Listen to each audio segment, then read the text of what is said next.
What up, y'all? So, about that time, SD dropped his highly anticipated mixtape. Comes from his debut album, that dropped sometime last year.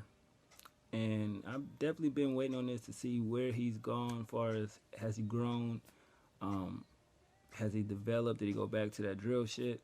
And honestly, nope, he kept it, moving.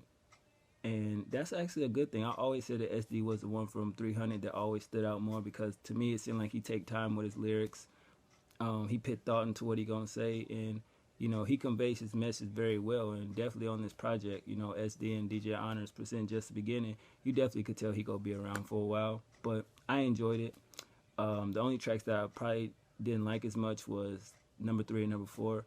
But you could tell he versatile. Some of these beats you can listen to him and like, wow, he actually can rap on that. And a lot of the drill artists that you get do experiments with production and they don't sound as good, but he definitely, the way he put the project together is like he's standing there in the booth and just letting the beats play as he, talks through the songs and, put them together right there on the spot. That's what it seemed like to me.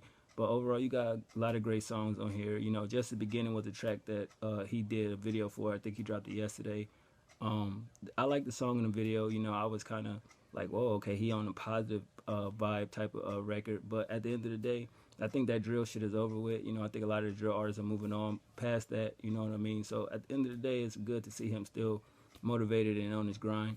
Moving on to number 2, Paper Route. He sound very coherent. He's saying a lot of ill things. The production was amazing on this record, and it's not gassing. It's just something different. I think a lot of people probably not gonna like the project because they used to that drill shit instead of growing with the artist. You know what I mean, as they move forward in their next journey. But I definitely fuck with Paper Route. If you understand what a Paper Route is, then get into the money. Rush Hour, I thought it was okay. I definitely can come back and give it another go round again. But moving on to number 4, Burn One. It sounded like it should be in a Kill Bill movie. For some reason, I just got that vibe for it. It's still yet again okay, you know what I mean? But it's a song I gotta come back to again. Move back into Fascinated, real laid back track. Clever lyrics in there. He did say some clever shit throughout this project. He did. I was shocked at that. Like, wow, he actually put some bars together. They may not be the super duper lyrical type metaphors and bars, but it's still funny nevertheless. And Fascinated definitely showed that. I like the hook. Home Run was another good record, self-explanatory. Excuse me. Flavors. Basically, to me, that's a grown person song. A lot of people not gonna fuck with it. He basically talking about eating pussy. You know what I mean? That's what I took from it. So, I mean, if you ain't into that, you probably wouldn't like this song.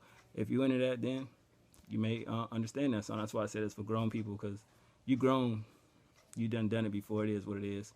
You still saying, you went down on a girl. You kind of still childish and shit. You know what I mean? Even though I got kids that watch the channel, but grown people, they respect that record. Number 8, Demanding. That song get 3 checks, man. That shit, he went in on that shit. And it's just like, I want what I want. I'm not taking no for an answer. I'm demanding. It is what it is. I can relate to that. Number 9, Energy. That's how you use auto-tune, the correct way. He has some good lyrics in there, like his flow on the record. But to me, that's how you use auto-tune. Moving on to number 10, Can't Tell. He had a few clever bars in that song. I definitely dug the hook. I think it matched his flow very well. Another good song. Manners, which a lot of you niggas don't got, obviously. But very mellow track, smooth flow. His lyrics is on point. Nothing bad there. Moving on to Crazy 8. This song is so raw because it's different. From the production to how he chose to put his words together to how he chose to flow on the record. I thought it was different in a good way. You know what I mean? We all get crazy for whatever reason. But moving on to number 13, Consistent. Very positive track. You really got to listen closely. The beat was great.